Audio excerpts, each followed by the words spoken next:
The station floated in the middle of nowhere. That was the point. Neutral space. No star close enough to claim it. No planet beneath it. Just cold black emptiness in every direction, and a single massive structure hanging in the dark like a lantern left behind by someone who forgot to come back. The Celestial Conclave Station had been built 400 years ago by the Vilthari, the oldest of the elder races. It had hosted 312 summits. Every one of them had ended the same way, with the weaker party signing whatever the council put in front of them. The humans arrived on time. That alone surprised the council delegates. Most species kept them waiting as a show of dignity. Humans apparently did not play that game. Their shuttle docked at exactly the agreed hour, and their delegation walked into the grand hall without ceremony, without a fanfare, without even a particularly impressive entrance. 7 people in dark coats. No visible weapons. No elaborate alien-facing clothing designed to impress. Just 7 humans, walking in like they had somewhere else to be. Ambassador General Sira Voss led them. She was not a large woman. She was not the kind of person who filled a room when she walked in, not the way some leaders did, not with noise or energy or dramatic presence. She was calm. That was the word for it. Calm the way deep water is calm. Still on the surface, impossible to measure from above.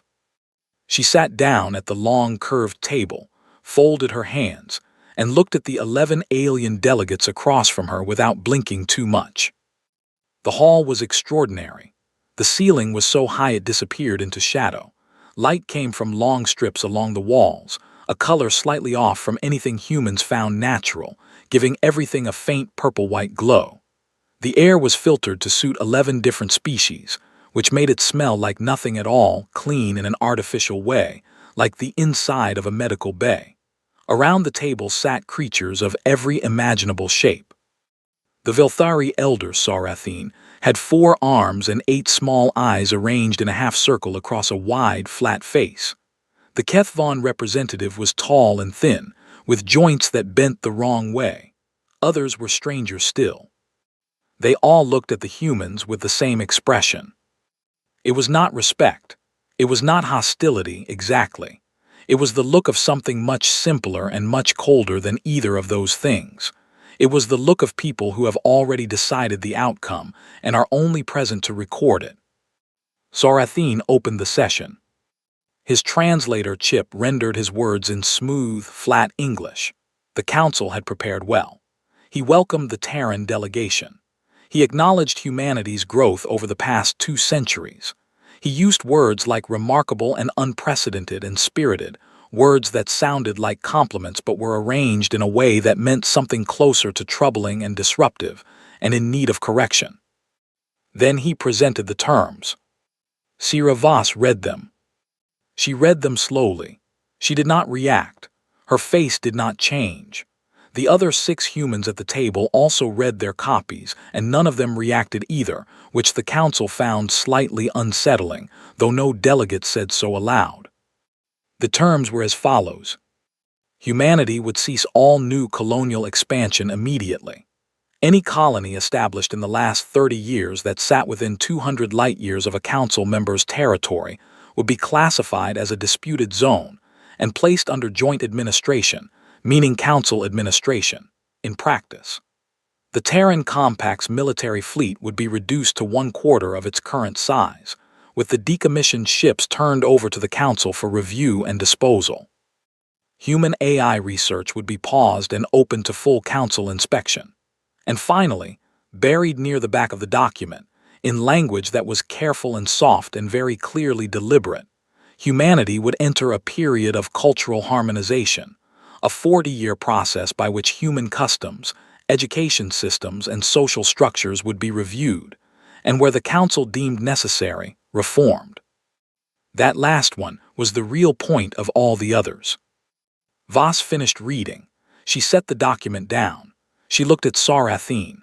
She looked at each of the other delegates, one by one, moving slowly around the table. None of them looked away. They were very old, most of them, or represented very old civilizations, and they had learned to hold eye contact with species they were in the process of absorbing. Do you have questions? Sorathine asked. No, Voss said. The terms are clear. Then we may proceed to the signing period.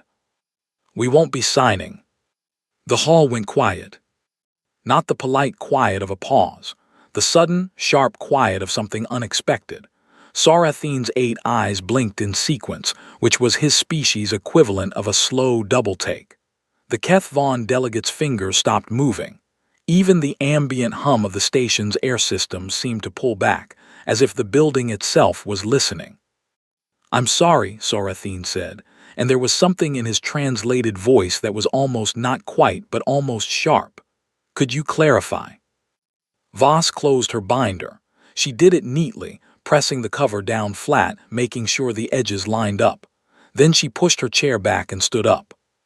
The Terran Compact does not accept these terms, she said.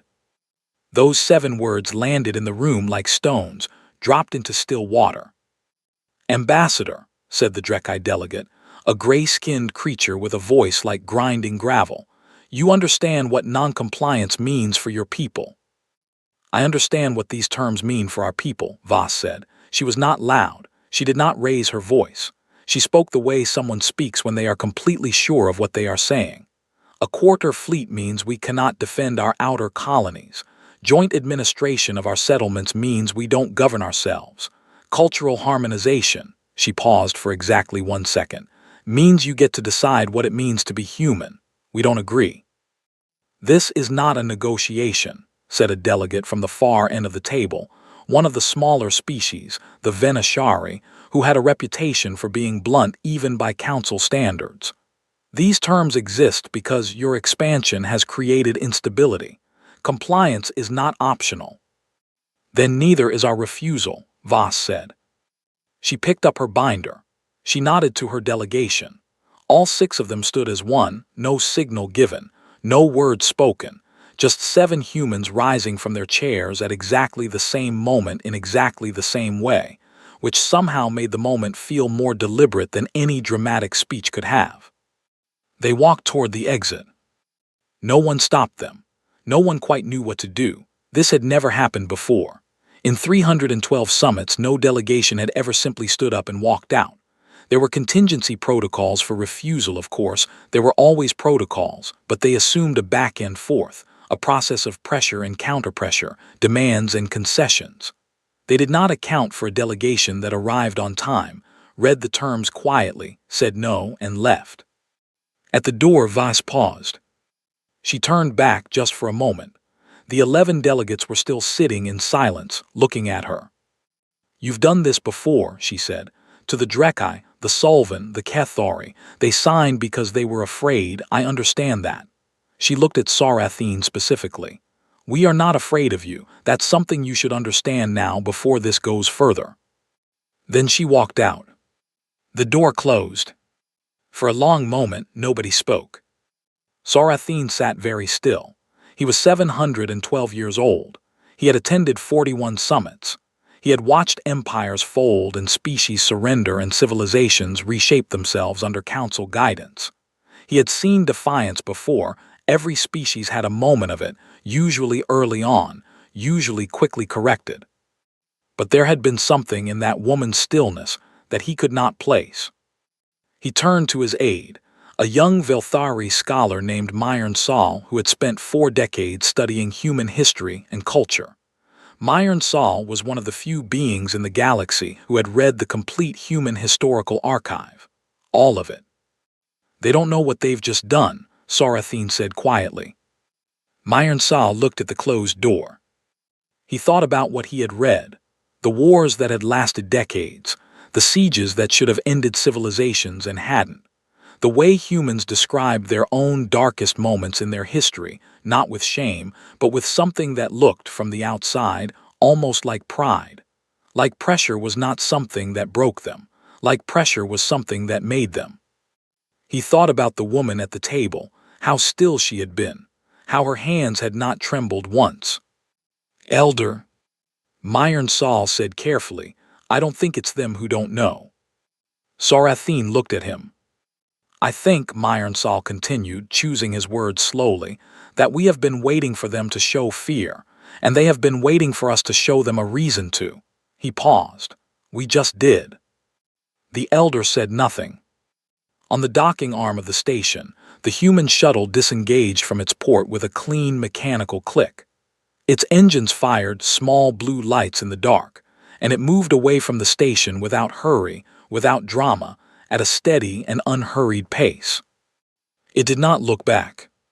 It did not need to. Somewhere in the dark, the long count had already begun. Not a countdown to diplomacy. Not a countdown to another summit or another set of terms or another round of careful language. A different kind of count entirely. And the humans, moving through the black at a steady pace toward home, already knew exactly what came next.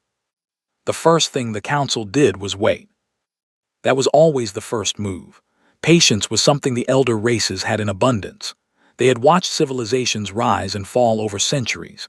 They understood that pressure applied slowly and steadily was more effective than force. Force created martyrs. Pressure created compliance.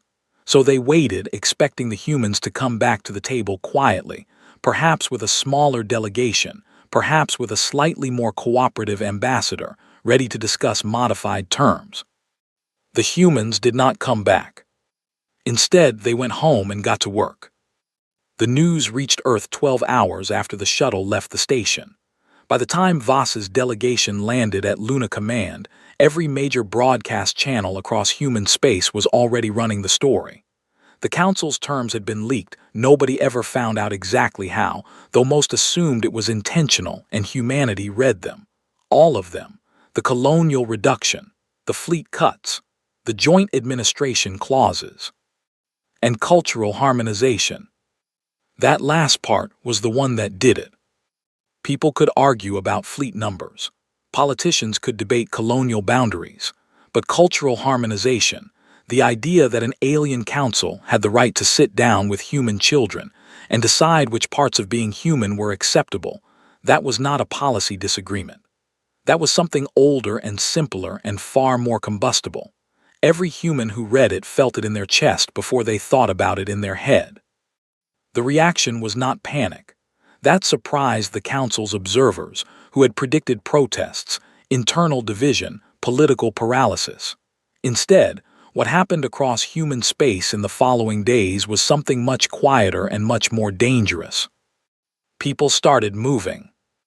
On Earth, in the orbital shipyards above the Pacific, a shift supervisor named Darrow Ellis got a call at 3 in the morning from 47 engineers who were not scheduled to work that day. They wanted to come in. He told them yes. By morning, the yard was running at twice its normal capacity.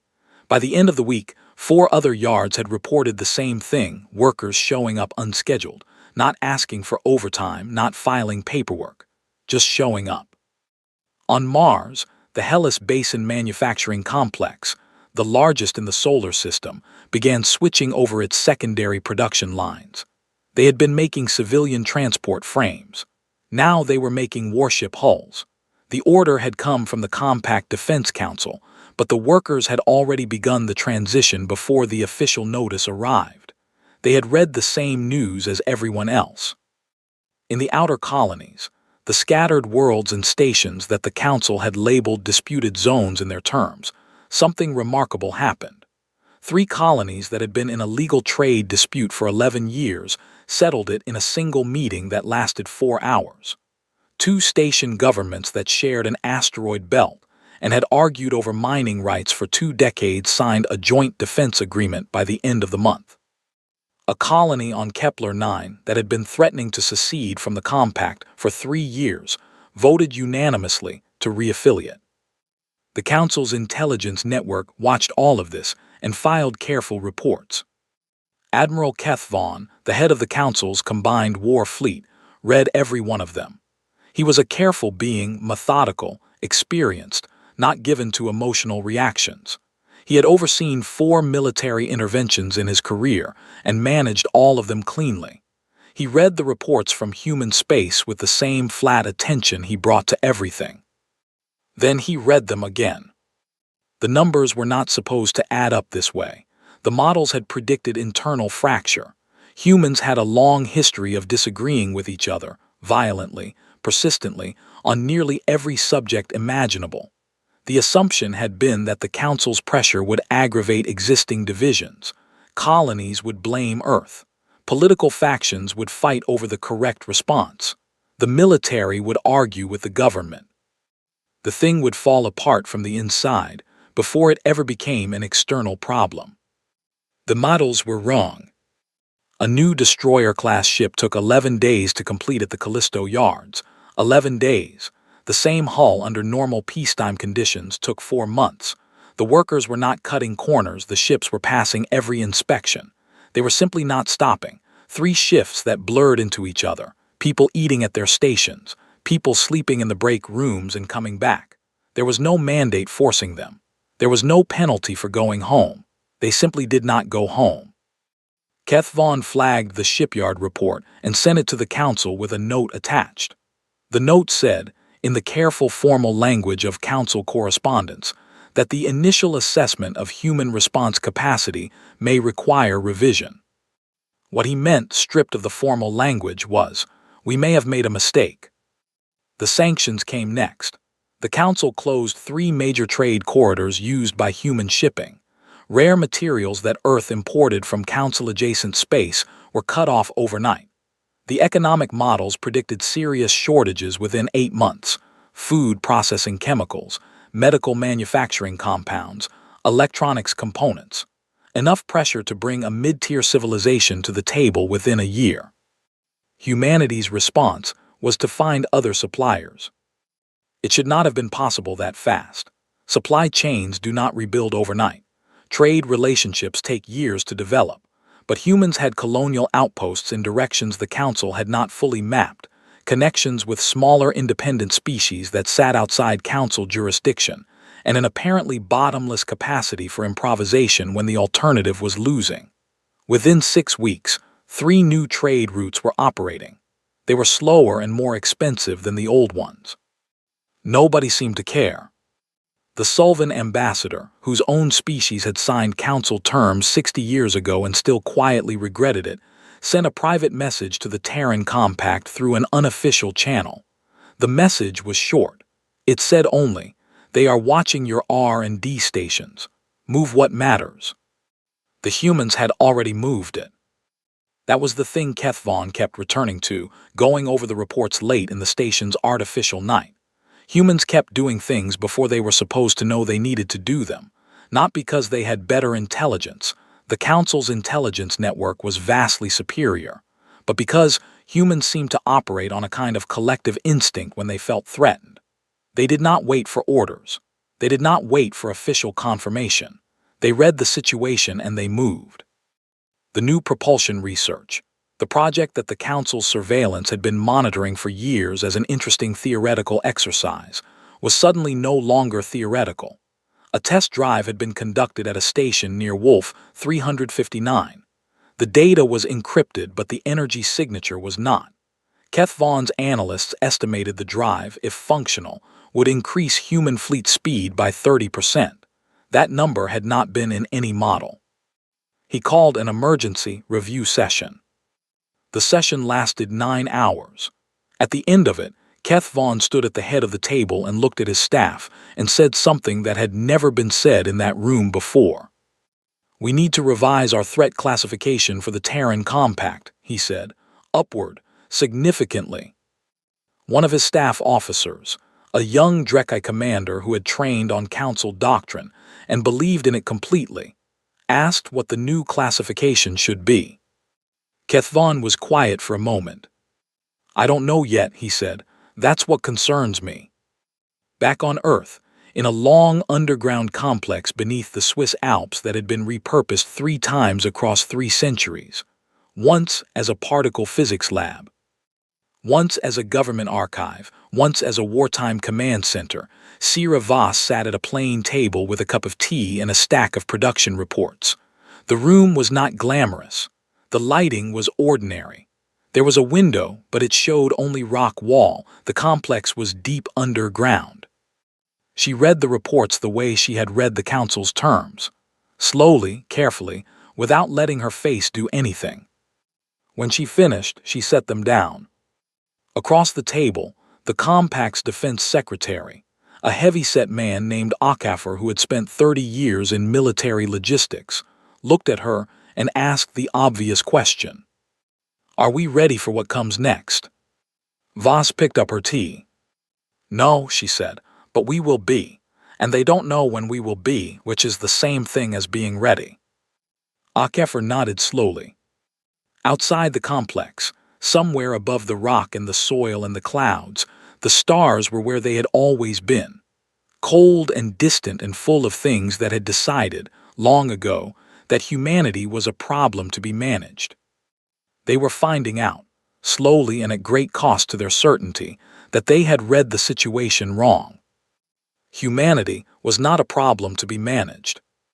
It was a problem that managed itself. And it was just getting started. The decision was not made by the whole council.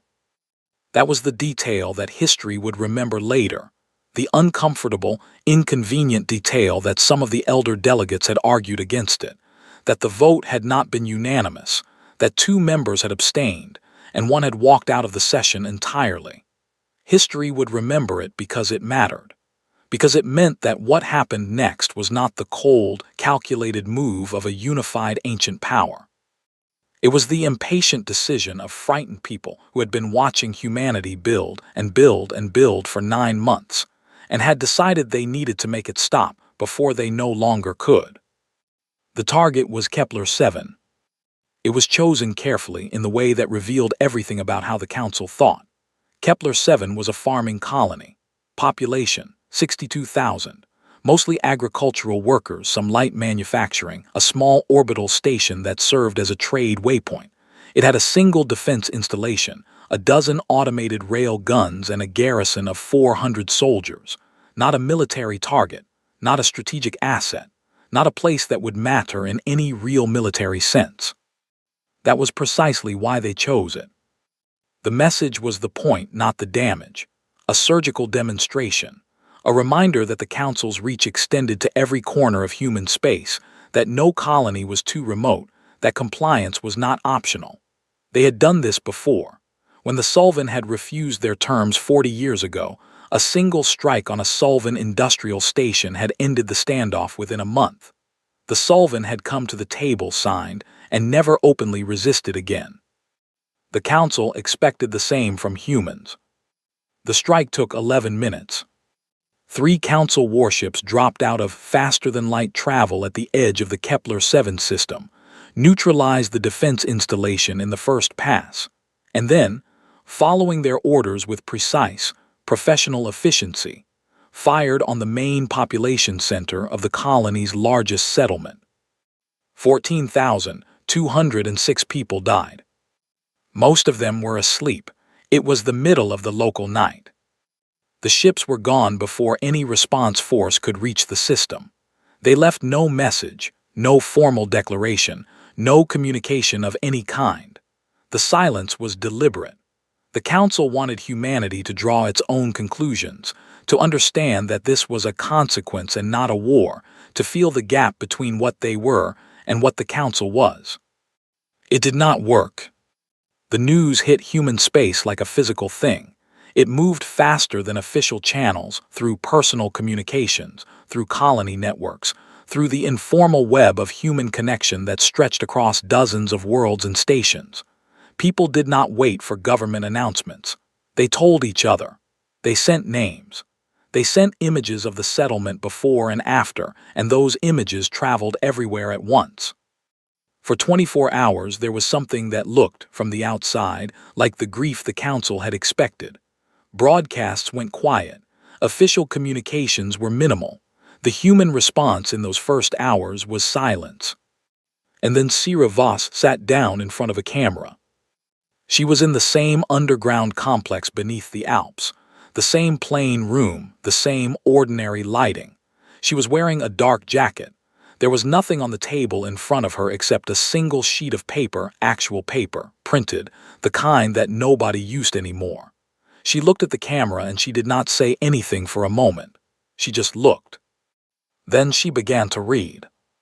She read names. All of them, every name from Kepler-7.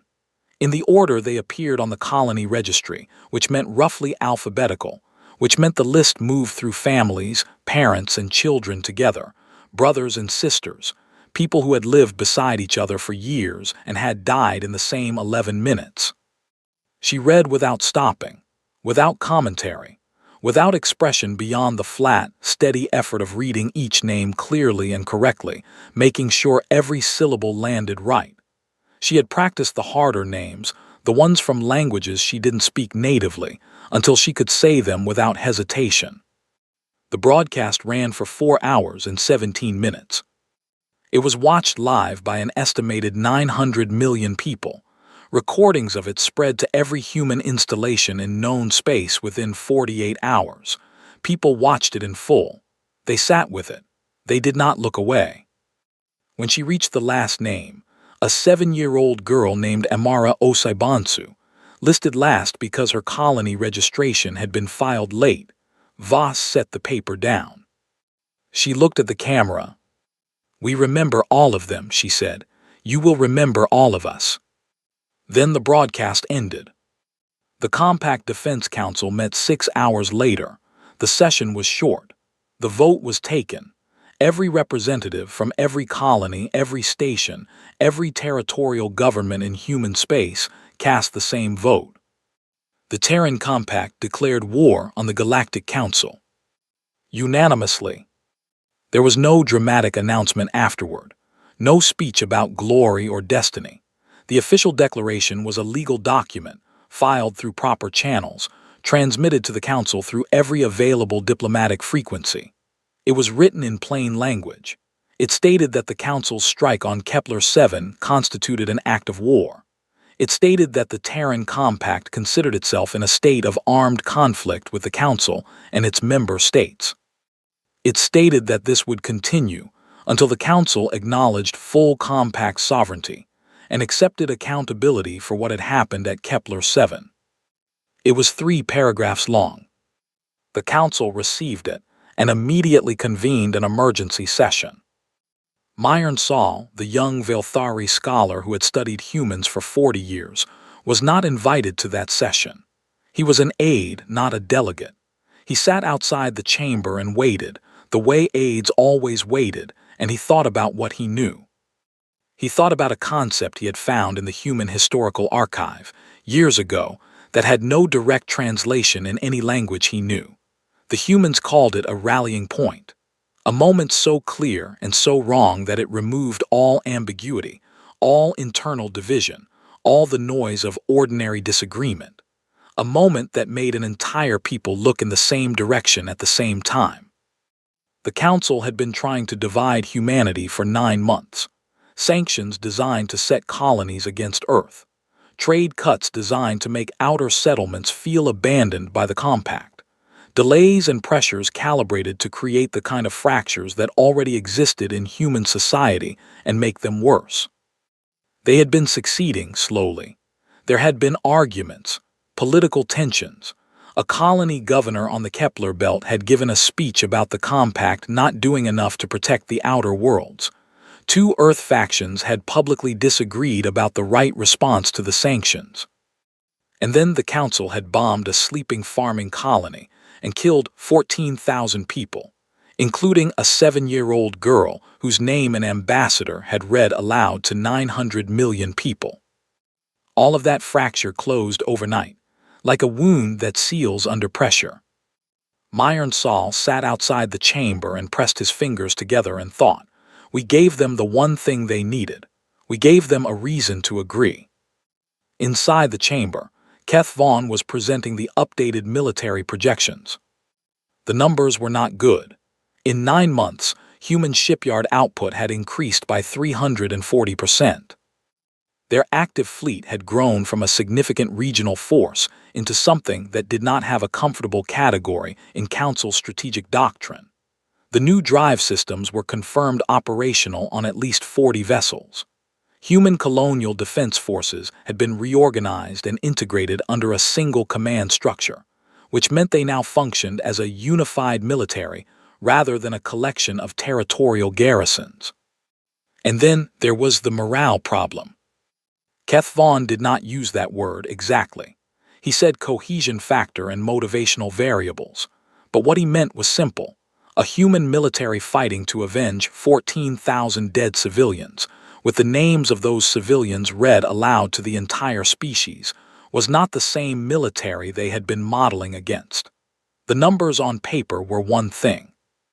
What those numbers would do under the weight of that kind of anger, organized and directed and backed by an entire civilization that had unified around a single moment of absolute clarity. That was something the models could not fully calculate. "Can we win this?" asked one of the delegates. Keth Vaughn looked at the projection on the wall behind him. The lines and numbers that represented, in the dry language of strategic analysis, a civilization that had been given every reason to fight and no reason to stop. He thought about the woman reading names for 4 hours without stopping.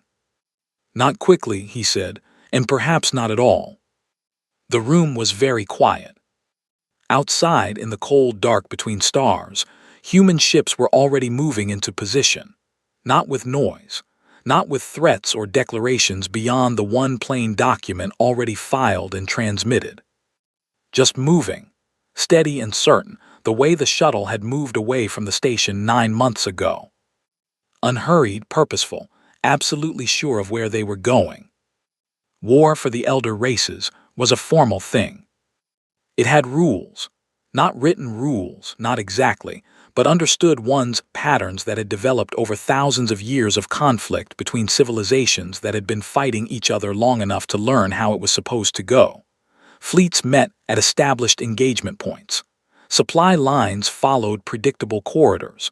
Commanders made decisions according to doctrine that had been refined over generations. There was a shape to war, the same way there was a shape to diplomacy, and the shape was something the elder races understood deeply and completely. Humans did not fight that way. The first major engagement happened 6 weeks after the declaration of war, at the edge of a system called Vela 3, which sat at the boundary between human colonial space and the nearest council member's territory.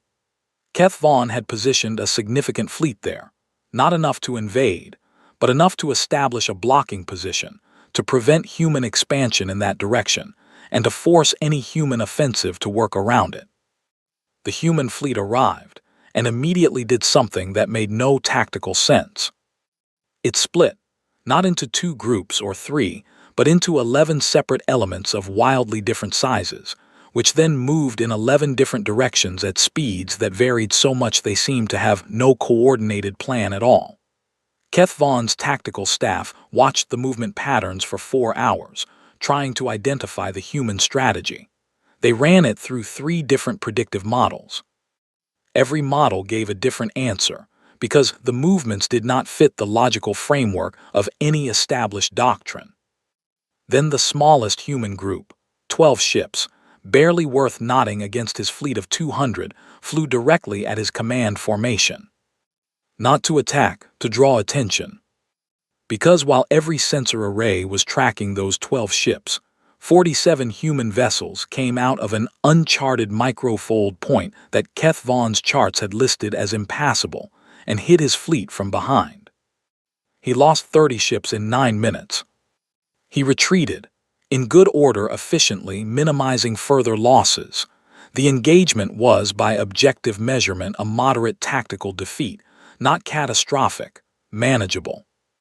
But that was not what shook his staff. What shook his staff was the debrief afterward, when they tried to reconstruct the human plan and realized there had not been a plan in the traditional sense. There had been a setup and then an improvisation. The humans had probed, read his response in real time, and reacted to what they found. The commander of that human force had not been following a battle plan. She had been making decisions on the fly, based on how Keth Vaughn's fleet moved, and she had been faster at it than his entire tactical staff operating collectively. This happened again at Sigma 9, and at the Drekkai border, and at the engagement the humans called the Battle of the Pale Corridor, which lasted 11 days and involved 17 separate skirmishes, none of which followed the pattern of the one before it. Keth Vaughn's staff started calling it the adaptation problem. Every time they developed a counter to a human tactic, the humans stopped using that tactic. Not slowly, immediately, as if they were reading council battle manuals over someone's shoulder and writing corrections in the margins. Humans had been at war with each other for their entire recorded history. Thousands of years of fighting themselves, every possible terrain, every possible technology level, every possible scale from single combat to global conflict. They had libraries of it. They had studied it, broken it apart, argued about it, revised it, fought about the revisions. They had more institutional knowledge of warfare than any other species in the galaxy, because no other species had spent so much of its existence doing it. Against other species, Council doctrine worked because the Council had more experience with interstellar warfare than anyone else. Against humans, the experience gap ran the other way, and it ran deep. Then came the broadcasts. It started quietly. A human communications team, not military, just a civilian crew attached to one of the forward fleets, began transmitting on frequencies used by the Council's subject species. Not propaganda exactly, just information, records of the Conclave Summit, the original terms laid out plainly, the history of other species that had signed similar terms and what had happened to them afterward, Solvan culture before and after their 40 years of harmonization, the changes that had been made, the things that were gone. The Drekkai received these broadcasts. So did the Solvan. So did 4 other species that sat inside the Council's sphere of influence and had been sitting inside it long enough to have complicated feelings about it. Myron Saul had predicted this. He had written a memo about it 18 months before the war began, back when he was still just an aide studying human history in the quiet of an archive. The memo had said, in careful academic language, that humanity's most dangerous quality was not its military capacity or its industrial output. It was the fact that humans talked to everyone. They made contact with every species they encountered. They traded, they argued, they told stories, they asked questions. They treated communication as inherently worthwhile, which meant they had relationships the Council did not know about, an influence that did not appear in any strategic map. Nobody had read the memo carefully enough. The Drekkai were the first to move. Their government did not defect openly, that would have been too dangerous, too direct. But they began to slow-roll their military contributions to the Council fleet. Ships that were supposed to arrive at staging points were delayed for maintenance. Supply shipments were rerouted through longer paths. Small things, individually explainable, collectively unmistakable. Then the Solvan ambassador, the same one who had sent the private message about the R&D stations, gave a public speech on Solvan home territory. He spoke about the terms they had signed 40 years ago. He spoke about cultural harmonization from the inside, from the experience of a species that had lived through it. He was careful. He did not say anything that was technically a violation of the agreements his people had signed. But he said enough. 3 Solvan ships joined the human fleet at the Pale Corridor 3 weeks later, not officially. The Solvan government did not acknowledge it, but the ships were there. Sarathine, watching from the deep Council station where he had retreated as the war expanded, finally called Myron Saul into his chamber. The elder looked older than he had at the summit. Something had changed in his face, not physically, but in the way he held himself, the way his 8 eyes moved when he was looking at something difficult. He had been reading the archive, all of it, the thing his aide had compiled over 40 years of study. He had been reading it slowly at night, in the silence of a station that was running on reduced staff, because 3 of its support species had quietly stopped sending personnel. "Tell me what you saw," Sarathine said, "when you studied them, the thing you tried to tell me and I didn't hear." Myron Saul stood across from him and thought about where to begin. He thought about Thermopylae, 300 soldiers holding a pass against an army because someone had to and they decided it was them. He thought about a place called Dunkirk, where a Navy evacuation failed and civilians in small boats went out into a war zone to finish the job. He thought about Stalingrad, a city that was destroyed completely and never surrendered. He thought about the moon siege of 2089, which humans had won from a worse position than the one they were in now. He thought about the pattern underneath all of those stories.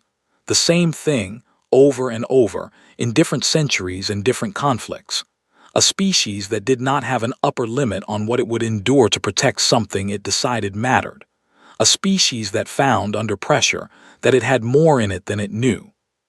They don't have a ceiling, Myron-Saul said simply. We kept looking for the point where they would stop. There isn't one. The harder things get, the more they produce. The more they lose, the more unified they become.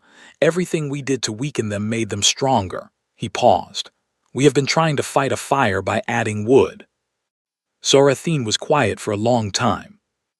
Outside the station's observation window, the stars were cold and still.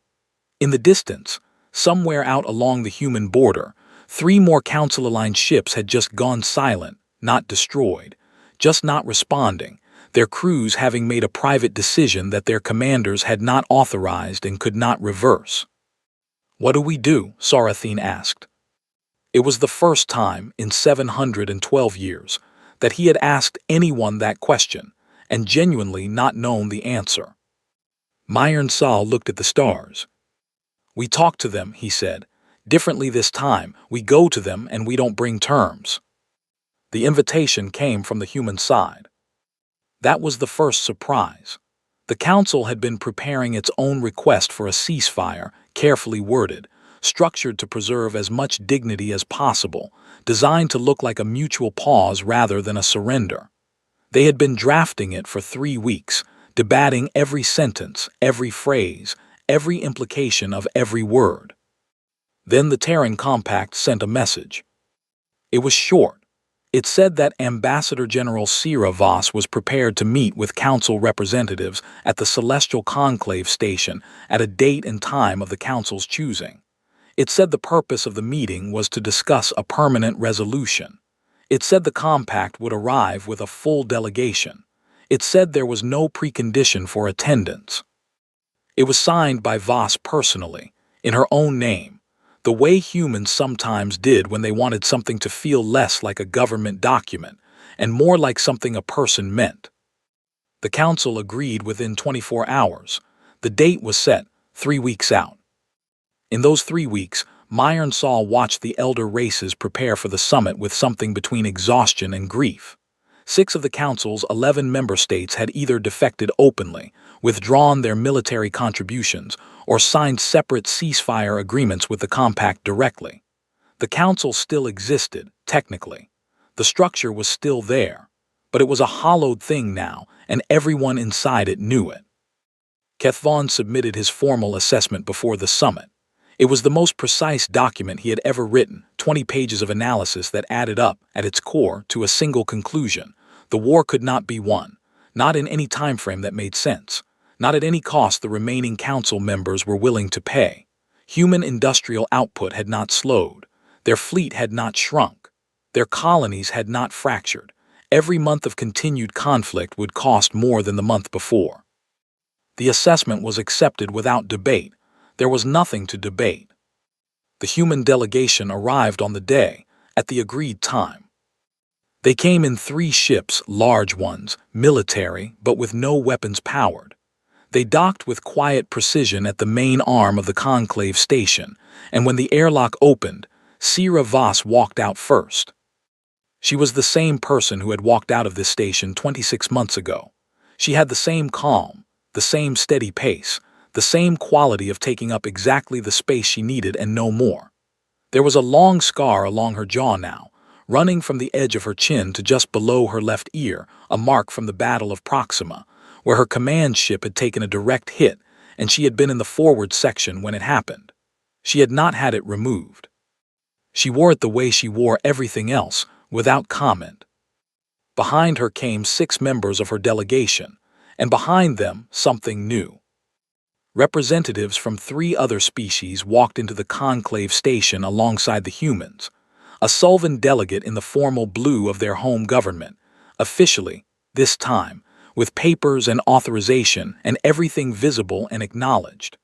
A Drekkai officer in dress uniform, her credentials signed by the Drekkai Council of Worlds, and a small, quiet being from a species called the Kethari, who had been under council oversight for 90 years and had spent the last 8 months coordinating with human fleets along the outer border.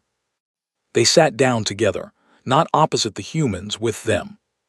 The council's remaining 5 delegates were already at the table. Sarathine was there. He looked at Voss and she looked at him, and for a moment neither of them spoke. The last time they had sat across from each other, he had been certain of everything and she had surprised him completely. Now they were both just people in a room, tired, with something difficult ahead of them that needed doing.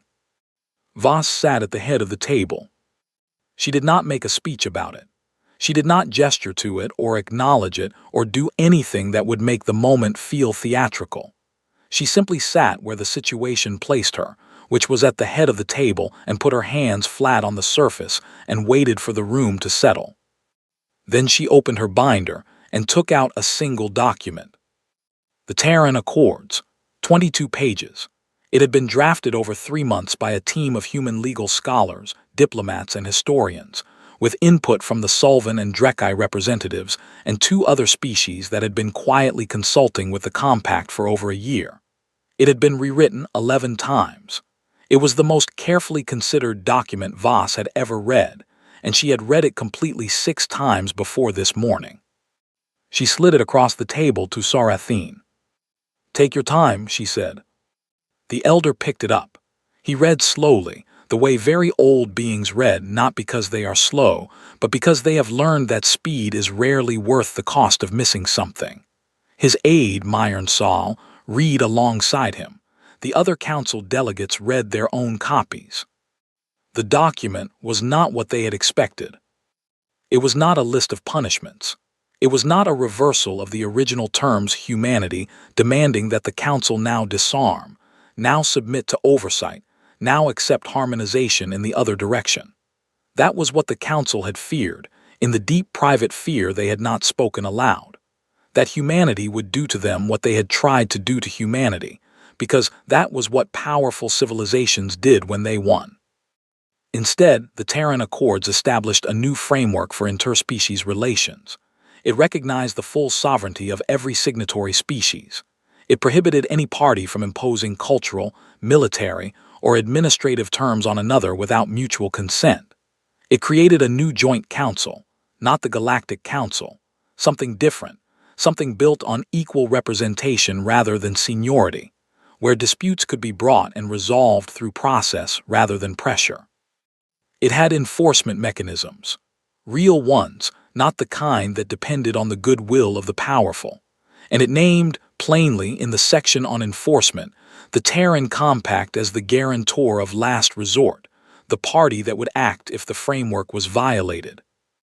Not because humans wanted to rule. The document was clear about that, because someone had to be willing to act, and the only species that had ever made the Council afraid was the only species the Council would believe. Sarathine read it twice, then he set it down and looked at Voss. "You could have asked for more," he said. "We know," she said. "Why didn't you?" She was quiet for a moment, not because she didn't know the answer, but because she was choosing how to say it. "Because we've read our own history," she said finally. "We know what happens when the side that wins decides the victory is the point. We've done it to each other enough times to know how it ends." She looked at him steadily. "We don't want an empire. We never did. We want to be left alone to be what we are, and we want everyone else to have the same thing." Sarathine looked at the document. He thought about 712 years. He thought about 312 summits and every species that had sat across from him and signed whatever he put in front of them. He thought about what he had built, and what it had cost, and what it had ultimately produced, a structure so rigid and so certain of itself that it had not recognized a threat until the threat had already changed the shape of the galaxy.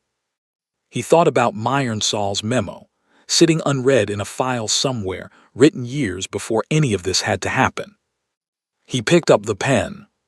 He signed. The other council delegates signed after him, one by one. The Sulvan delegate signed. The Drekkai officer signed.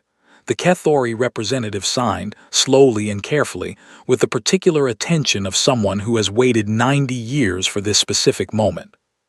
When it was done, Voss closed the binder and stood up. "There's a reception arranged in the East Wing," she said. "Food from 12 different species. The Sullivan brought something they call festival bread. I'm told it's significant." A pause, very small. "I'd like it if everyone came." Some of them smiled. Some did not know how. All of them stood.